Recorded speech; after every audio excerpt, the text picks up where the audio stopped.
Hey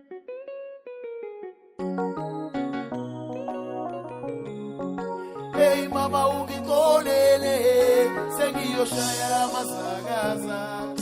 Hey mama ungixolele sengiyoshaya amasakaza. Hey mama ungixolele sengiyoshaya amasakaza. Lothi sakaza keduze kwenu amasakaza. Eduze kwenu lothi sakaza keduze kwenu amasakaza. Eduze kwenu amashumi amathathu eminyaka sekaneza masisele amashumi amathathu eminyaka engilala ngingadlile amashumi amathathu eminyaka.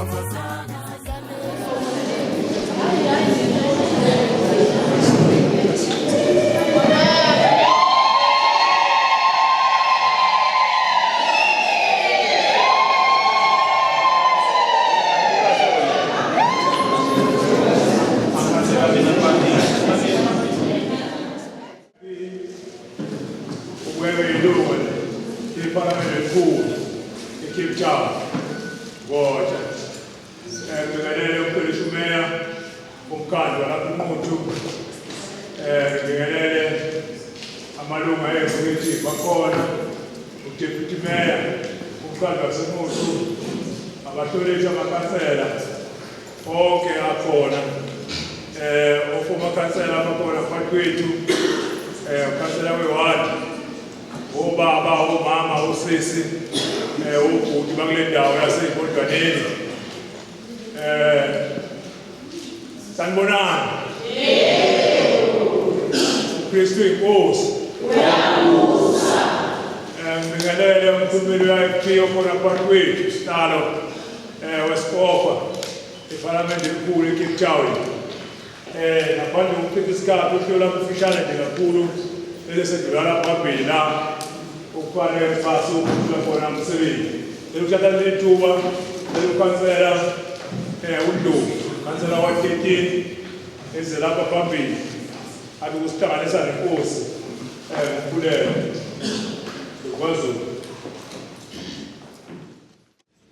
Ngibingelela amalunga e-executive, ikhansela yaseMuthu, abahlonishwa amakhansela bonke abakhona, former mayor, former deputy mayor waseMzinyathi, abahlonishwa amakhansela, former councillors. Ngibingelele wonke amalungu omphakathi alaka Ward 17. Sanibonani. Ngifisa nje sigelisa amakhanda sikhuleke. UNkulunkulu ongcwele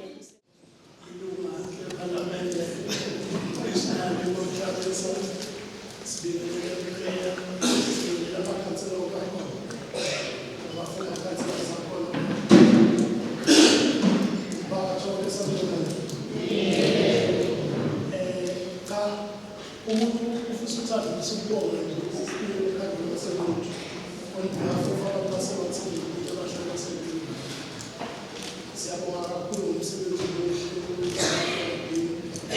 namba wawuneyingqinamba cishe manyazo ngihlalathi ngalawuningi ezazikhona no-director laphumula sasihlala sibona njalo but siyabonga ukuthi umsebenzi muhle sewenzile kwazi kwafika la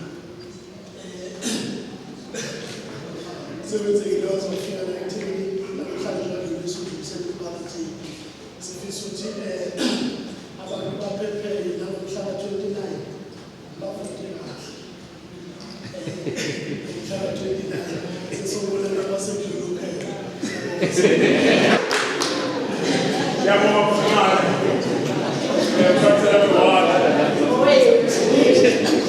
ukhansela wewadi bedlulisa amazwi osekubela laba 17 njengoba abantu basethemba.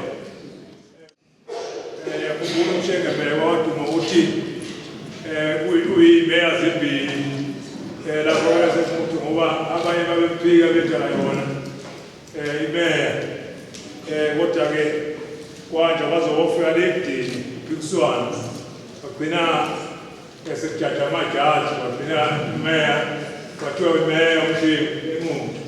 So okay-ke Laba bengayihloniphi imeya bengarecognize as imeya. Kusukela lapho babe sebejaji shehu uyimeya lapho. Yasho umuntu lapho mongameli. Amaholo ashintshile i-design esinayo isikhathi sikaMshengu ayihle kakhulu njengokubona mongameli. Baba Mshengu ngicela ukuba uphakame uphinde futhi usisukumisele umongameli abe namazwi la kwa 17 Sheikh Ngithokoza kakhulu sohloko omthando wasemuntu Shene ngubingelele ngikhuleke enkosini yakwamncube khona phakathi kwethu uNkulunkulu baba Apostle uNcube ngiyakhulela ngibingelele uyiphekile leParliament ubuye ke alongameli wethu weqembu le-IFP okukhona phakathi kwethu ngiyabingelela Bulawayo sinenhlanhla mhlonishwa ukuthi makuzovuka leli pholoni ngivakashela amalungu eParliament ukhona nohlalo ukhona phakathi kwethu engigcina ngokubona ku-TV nayo kodwa namhlanje banenhlala ukhona lapha phakathi kwethu ngibingelele uMashasha obuye abekumkhulumeli weqembu le-IFP ngibingelele deputy mayor womkhandlu waseMuthu owasemzinyathi nowaseMuthu amalungu ahloniphekile e-executive ozakwethu amakhansela former councillor, former deputy mayor, former councillor bakhona phakathi ama-official omkhandlu wonke elizwa manager womkhandlu waseMuthu Mkhathini oyihlalo abakhona abaqhamuka-ke ey'ndlini ezahlukene manje zonke iy'khundla ey'khona la ngaphakathi obaba nomama bafowethu nodadewethu iy'ntatheli ey'khona ngokuhlukana kwazo bazivela khona ngibingelela ngibingelela nonke egameni lenkosi yethu Jesu Kristu amen. Sixolise mphakathi wakithi asizukuba nesikhathi eside la uhlelo ukuthi ngoba imisebenzi esiyenza kuningi sizodlula nje simbingelele bese sivula isahluliso semthethweni siphinde sedlulele kwezinye iy'ndawo kodwa inkulumo ephelele sizoba nayo lapha phezulu estadium lapho esobe sikhuluma-ke sesichaza kabanzi ngazo zonke izakhiwo kodwa nje okufishane Bulawayo engingachaza ihholo leli njengoba nje chaza ukhansela zake zakhona iy'ngqinamba ey'khona kodwa ukontraka hhayi lithi njengomkhaya ukontraka waba nenkinga kwathi ukuthatha isikhashanyana ukuthi ukwazi ukulunga kodwa esukubonga ukuthi njengomkhaya sokumonithile umsebenzi kwazi wafika la uphelela khona siwubonge-ke umphakathi walakithi ey'nkondlwaneni noluvisi ngehholo labo elihle kangaka ihholo leli-ke besilakhelwa usonkontraki obizwa ngokuthi uTap Trading emonithwa uconsultant of-DNV project management and engineer ihholo lethu leli lisithathe into ecinga ngo-5.5 million ihholo lethu leli linama-toilet akhona amahle line-ofisi libiywe kahle linanebhuhulu basazi ukuthi sihlushwa amanzi kodwa umphakathi wakithi siyasutshela ukuthi esingakwazi ukusiza ngayo thina ngoba asiyona i-water authority singawusiza ngokuthi sifake ibhuhulu ezokwazi ukuthi iphinde usizwe umphakathi ma kuwukuthi sihlushwa amanzi ngalelo langa mhlawumbe angesukuba mude kakhulu ngoba wona nomphakathi siyawunxusa ukuthi awube nathi la phezulu estadium kulapho umuntu ayonaba kakhulu akhulume kodwa ngiyafisa ukuthi kuyo le mizuzu nje emibili nginikeze umongameli we-IFP noyilunga elihloniphekile lephalamende ukuthi anibingelele naye aveze ukuba nenkulumo, kodwa kuzoba ukunibingelela nje lokukhuluma kahle nani phakathi wakithi uma sesilapho siyoqedela khona umsebenzi. Ngithokoza kakhulu. Wethu ngibingelele uDeputy Mayor uDadewethu uMangobese, ngibingelele kusomlomo wethu osiphathele uhlelo, ngikhuleke kuyibamba bukhosi ebukhosini baseMancubeni elikhona phakathi kwethu. Ngibingelele kukwethu Mashasha, ilunga le-National Assembly. Ngicela ukuba ngithi I-observe i-protocol ngenxa yokuthi zininganyana iy'tobhi esisazoma kuzo adika siyofika umcimbi wokugcina. Ngingafisa nje ukuphawula okumbalwa ngenxa yokuthi ngiyezwa ukuthi khona nabanye abantu abadala abangasiukuba ingxenye yala sizophetha khona. Amaqembu ezombusazwe nabaholi bezombusazwe banesibopho sokuthi uma bedeploye abantu ukuthi beyophatha uhulumeni, bahlale bayobheka ukuthi benza khona yini esifisa ukuthi abantu bakithi benzele khona. Kungani? Mina ngawatshela ngaphandle lawo. Ngathi ngeke ngize ngiphume ngiyopholisa ngixolisele khona. Namanje futhi ngisasho njalo. Ozongena emsebenzini alale angizomxolisela. Ngoba abantu babekhetha abaholi babakhethela ukuthi babanikeze ithuba.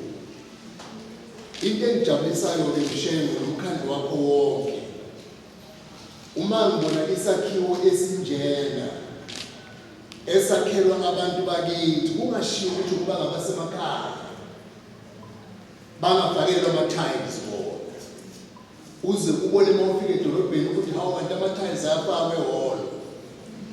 Yabona-ke mina nje sengikhonfirmile ukuthi amawindi asestandardini, ama-tiles asestandardini, noma ngasawabonanga ama-toilet engikubonayo nakungani njengoba khansela kuyangenelisa ukuthi kufanele ukuthi nama-toilet asezingeni elikahle. Angaba khona ama-challenges ukuthi inkinga yamanzi, angaba ngama-pit toilet, sengolunye udaba ngoba ukwakha i-white elephant akusizi at the end of the day. Kodwa uma kuthi ibhoholi siyasebenza, I believe ukuthi nawo asezingeni elikahle. Ngithi-ke mina ngizonihlanganisela mphakathi waleli wadi, mphakathi waseNqunu, uma nikhethe kahle nakhetha uhulumeni alright, a good government, niye nibone ngeke ifika yinhle nayo.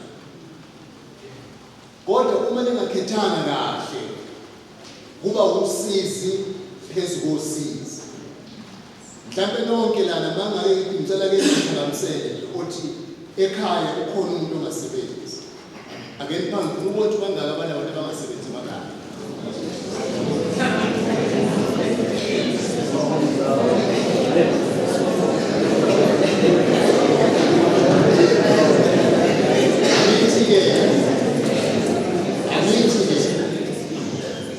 Uma nikhethe wrong kuba nje,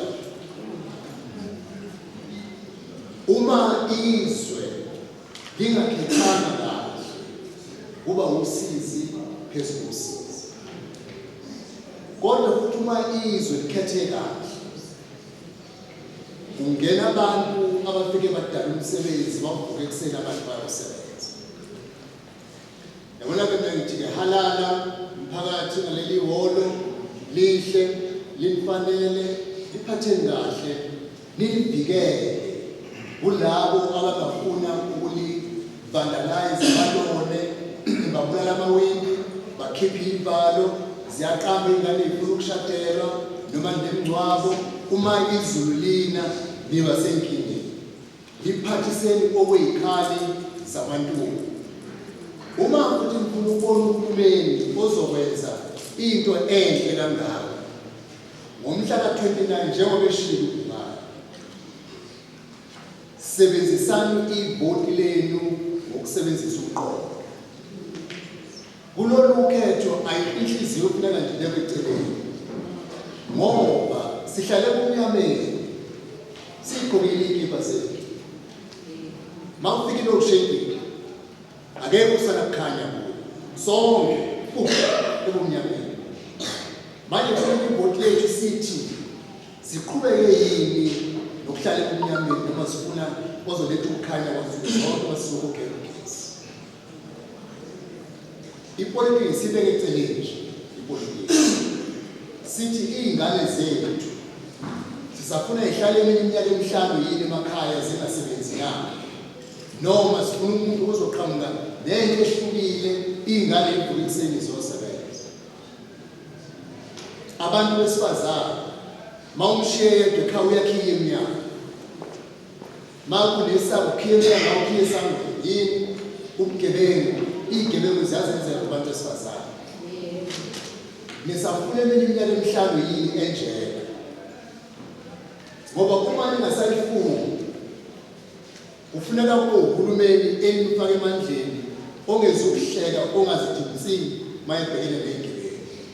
Zazi iy'gebengu ukuthi kunohulumeni la wathinta imbokode zigqume ejele and no bail, sathatha icala lakho lokuvemula nokulala, mali kulala icala, hambile emphakathini, life sentence. Iy'gebengu uma uyihlekele izozenzela nje ngabantu bakithi. Uthi halala ngehole elihle umphakathi, halala. Umhla ka-29 ngingayizivele.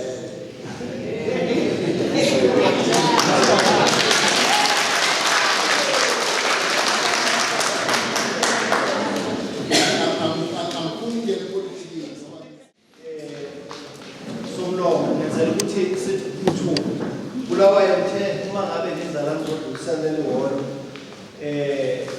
ukhansela akahlonze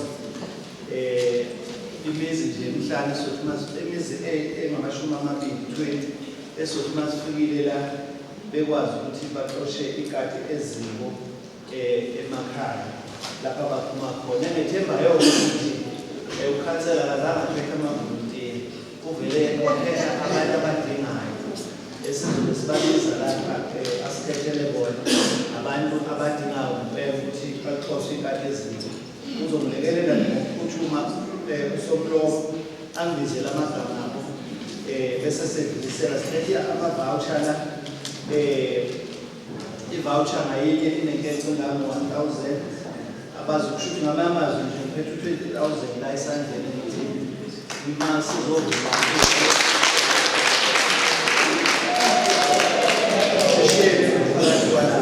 angibalulanga njalo ukuthi leli hholo lethu liney'tulo eziwu-350, linamatafula awu-20, linesitofu sokuthi uma ngabe kunomcimbi lapha bakwazi ukufudumeza ukudla, linefriji yokwazi ukuthi igcine izinto ey'dinga ukuthi igcinwe zibande uma ngabe kukhona imicimbi eqhubekayo lapho. Ngokuphuthuma-ke ngiyacela uSomlomo asilekelele ngamagama alaba abazohlomula bese siqhubeka nomsebenzi. Ungasayinanga inebe sendlule esifake la sebeke siqoshe khona. Uthuma umongameli usebhizi nenye call ebalulekile nephuthumayo ukuthi asiqhubeke nomsebenzi. Ngicela ukuthi sesiyalivula ngokusemthethweni ihholo lethu esizocela uDeputy Mayor masesilivulile asifundele imibhalo ebhalwe kulona. Ihholo lomphakathi ezikodlaneni lakhiwe ngaphandle wendawo yaseNuthi livulwe ngokusemthethweni usodolobha ukhansela Innocent Ndokuhle Shabalala ngomhla ka-22 May 2024.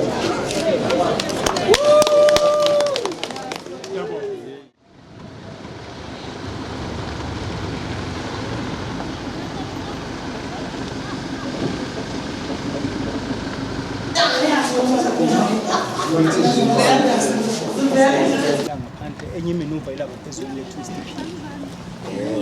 yes la Oshuthi yonke into uphuma lapha nyakasi. ayikho indawo yasekuswele izokwazi ukuvuselela imoto yakho idisk izokwazi ukuyivuselela shuthi kahle kahle kune-facility yonke lezo sikwazi ukusiza bonke indlela ehlukene ngawo ma-traffic. So uma community yasemuzi ngathi lesakhala ngalithi ukuthinta traffic ngoba konke kuzotholakala.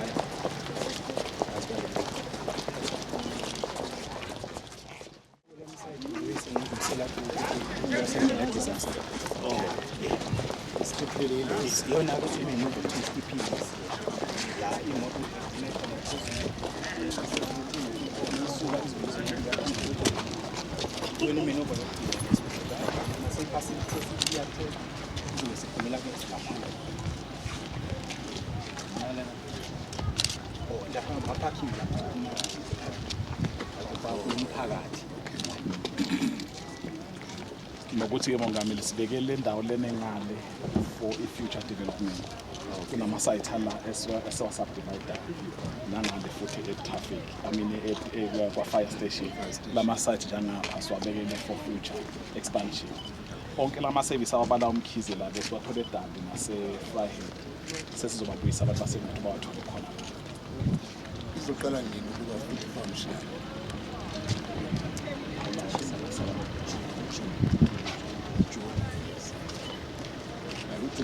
After 8 days now. The staff says Yes. Nama-agreement ne-department sesiwasayinile i-projects. Kodwa shuthi kuma learners ngizobe seniredi ngoJune ukubeka infrastructure yabafuna ukubhala ama-learners. Yes. kuyimanje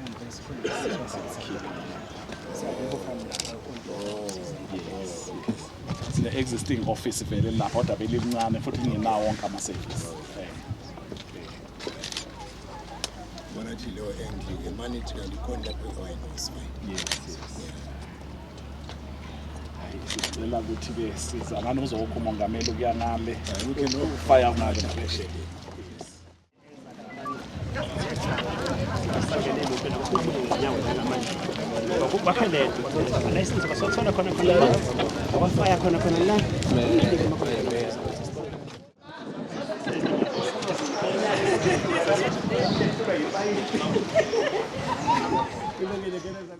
Yalishele kuzoba ne-interaction nama-officials ala ekhaya lawangani.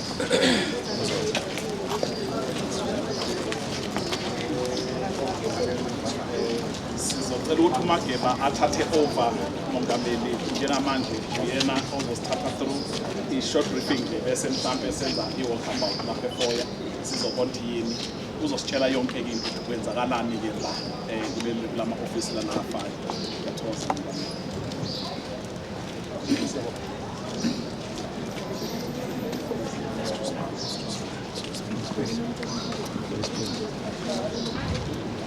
Spot.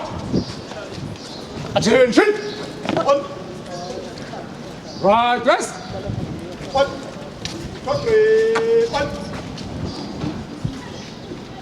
Eyes front. Suspended ease.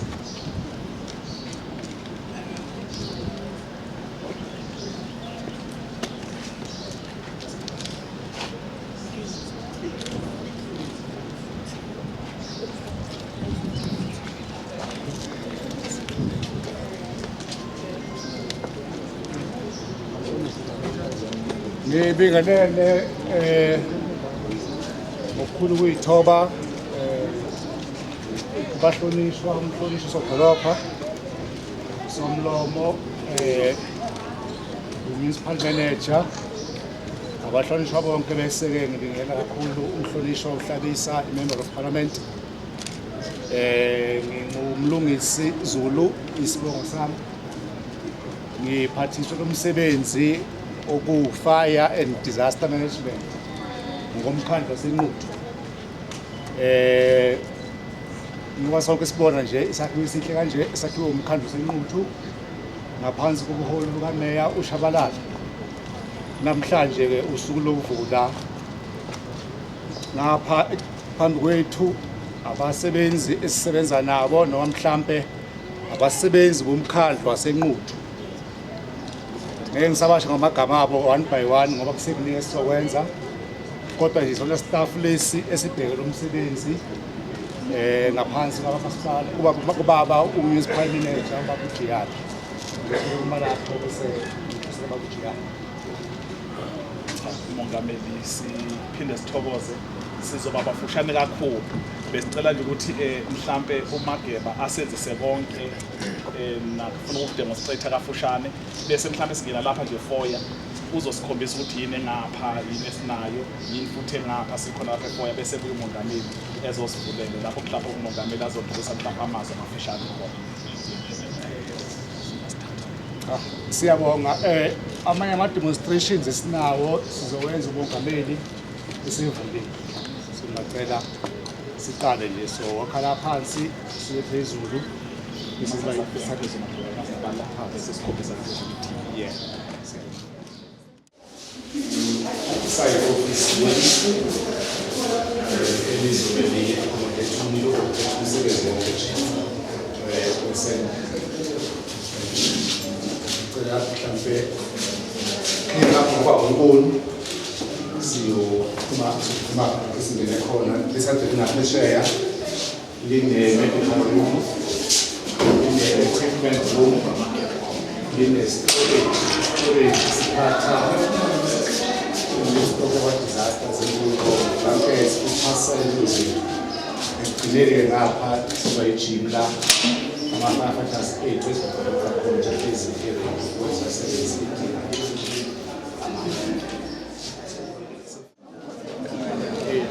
umlilo lena ezini ukuthi khona unyaka wonke ayinasiza plus minus ngenyanga siyathola abakhona ngo-2018 bese kuthi imililo le eyotshani ikhotha iningi kakhulu ebusika kusuka nje manje kwasuka kuMeyi siye siyofika kuphela October. Lo mlilo iyona enkulu abahlonishwa basebawadini bazofakazela lo mlilo loyo-ke ngosuku olulodwa kuyenzeka sebaphoza sibala ubusuku ngendlela esipositioned ngayo kwasedolobheni sisesenta siyakwazi ukukhava iy'ndawo zonke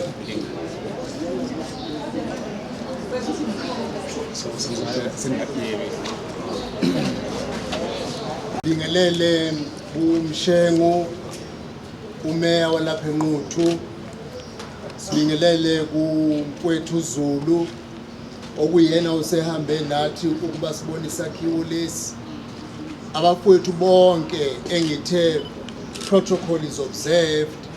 Ngicela ukuphinda lokho in the interest of time, but ngiyafisa ukubingelela udokotela uBT Buthelezi engingambingelelanga singale, bese ke sibingelela kubafowethu izinsizwa nezintombi lezi ezisebenza lana. Sanibonani bafowethu. Ngiyafisa ukusho uMshengu nomkhandlu wonke kuyajabulisa ukubona isakhiwo esiwulolu hlobo emadolobheni akithi asemakhaya. Isikhathi esiningi amadolobha asemakhaya kuye nje kwakhiwe into uyibone na ukuthi bekubanjiswa la ngoba kusemakhaya, kodwa nje mawubuka isakhiwo lesi ukuphakama kwaso, indlela esakhiwe ngayo, mawubuka ngisho nezinsiza ama-truck akhona nezimoto, ukunikeza isithombe nje esicacile ukuthi umbono ubuclear la ukuthi kwakhiwa isakhiwo esizoba usizo emphakathini. Siyafisa ke ukuthi sinibonge kakhulu insizwa nezintombi. Ukusebenza ngomlilo akusiyona into elula, ukuhogela intuthu ngaso sonke isikhathi, ugcina sekunesifo samaphaphu, kodwa nje sithi siyanibonga ukuba nizinikele ukwenza lo msebenzi, ukuvikela imiphakathi, ukuvikela amadlelo, ukuvikela imizi yabantu bakithi, nokuvikela ingqalasizinda yentuthuko ekhona edolobheni ngoba siyasibona idolo zisha ziphele finish ingekho indlela yokuthi umlilo ugulwa kanjani ukuba kwalesakhiwo endaweni ephakathi nendawo wenza ukuthi kube lula ukufinyelela kuzo zonke ingxenye zikamasipala waseNquthu uma kukhona umonakalo womlilo owenzekile. Sinifisela ke ukusebenza okuhle nani njengabantu abacima umlilo, lingabe bikho ishwa lokuba umlilo unengame kuze kuthatheke impilo ngoba siyesibone kwezinye indawo ama firefighters ebangama victim uma kube nomlilo obekhona. Sibongeleke nomkhandlu waseNquthu, Mshengu, babu MM uJiyane nethimba lonke emakhanseleni na kwi-administration. Uma sibona izakhiwo ezikanjena zinika isithombe nje sikahle ukuthi laba bantu bayawunakekela umphakathi abasebenza kuwo. Njengoba ngishilo kuyavama emakhaya kuthiwe ayi kusemakhaya bese kwenziwa nje into nawe uthi mawufika ubuwe ukuthi awu kodwa ke yikho lokho bese kuba ukuthi yikho lokho ngoba yikho uyakwazi ukubona nalabo abathatha izithombe.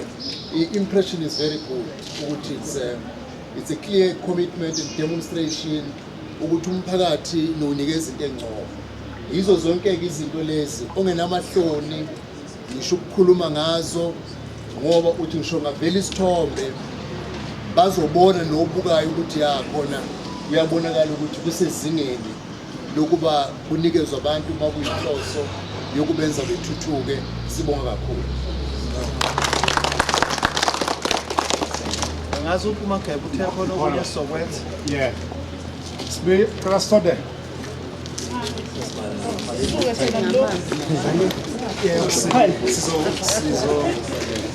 Umhlonishwa uhlabisa nomhlonishwa uShabalala bazoma yibona bazosifulela iribhini leli bahlonishwa and sisonke iribhini ukuthi iqinile nasibona siqinile bese baholi nje besondela ngapha sizocela ukusiza abaholi la ukuthi kuzoma kanjani akho manzi sondela kabi sondela umhlonishwa wethu uzofika la umnye idonsa ke okay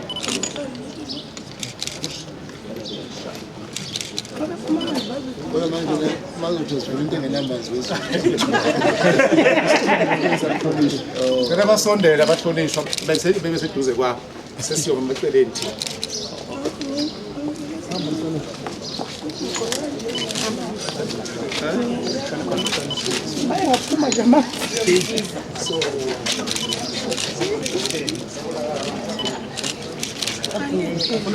Abalelezela uma sesiqedile abanephimbo lokuthi bakhona. hayi asimemezeleke ukuthi isikhungo sezomlilo nenhlekelele eNquthu sesivuliwe ngokusemthethweni osukwini namhlanje umhla ka May 22 enyakeni ka 2024.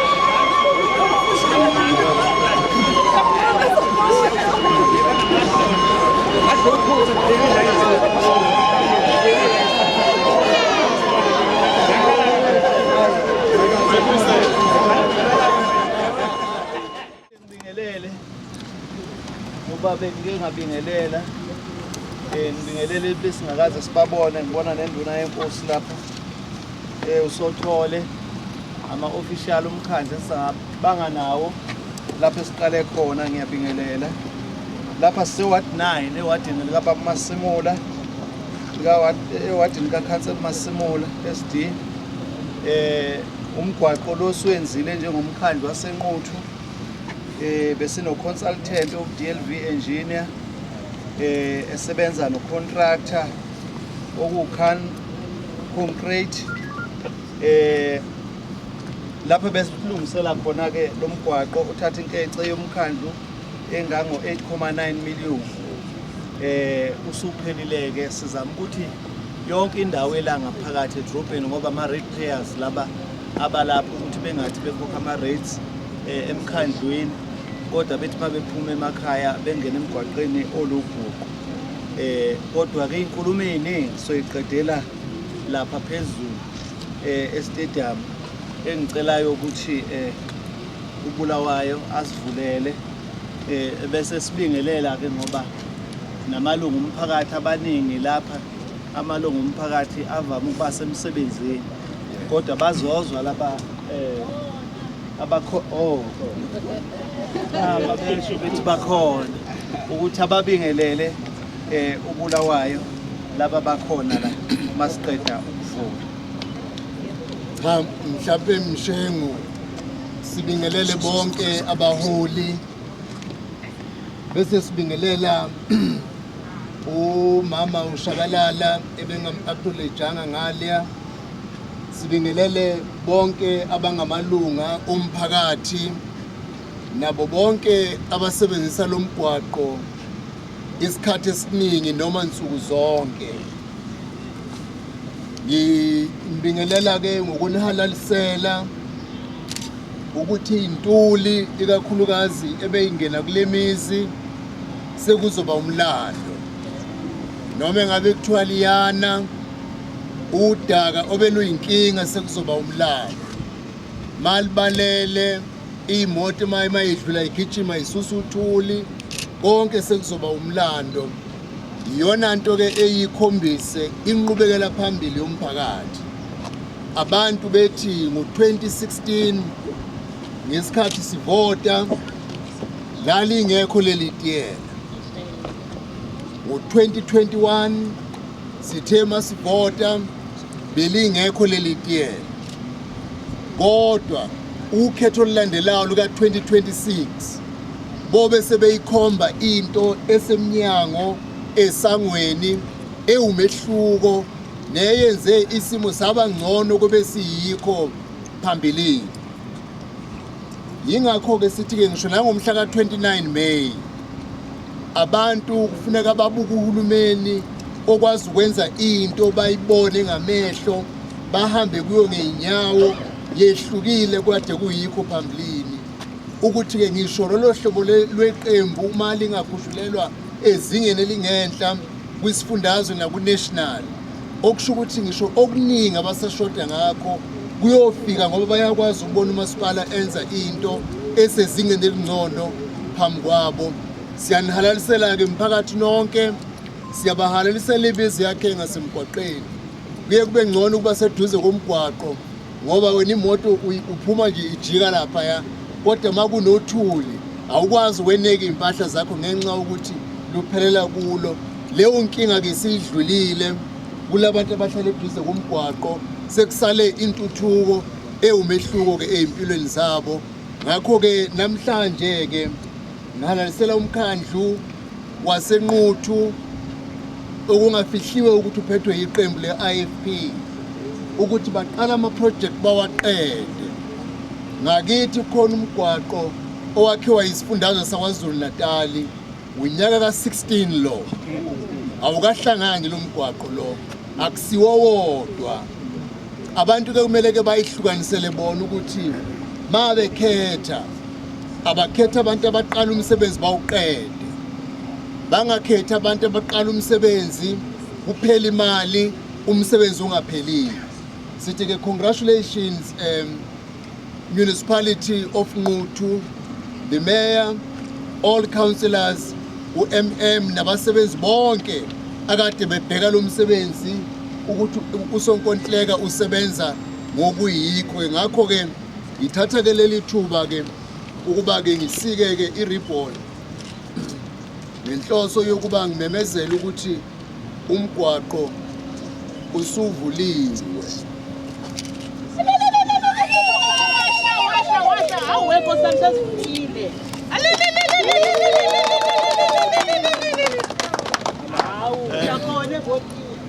Sithokoza kakhulu kodwa ngibona ngoba zikhona izakhamuzi zalapha edolobheni oyedwa nje wabo ongedluliswa amazwi okubonga. Nibe nenhlanhla ke namhlanje sinomongameli weqembu le-IFP kodwa uze lapha njengelunga lephalamende likazwelonke. Sinohlalo weSkopa okhona lapha phakathi kwethu ubaba uMkhuleko Hlengwa nayo ilunga lephalamende elikhulu. Inhlanhla ukuthi sinabaholi. Sicela ukukunikeza ithuba into eyodwa la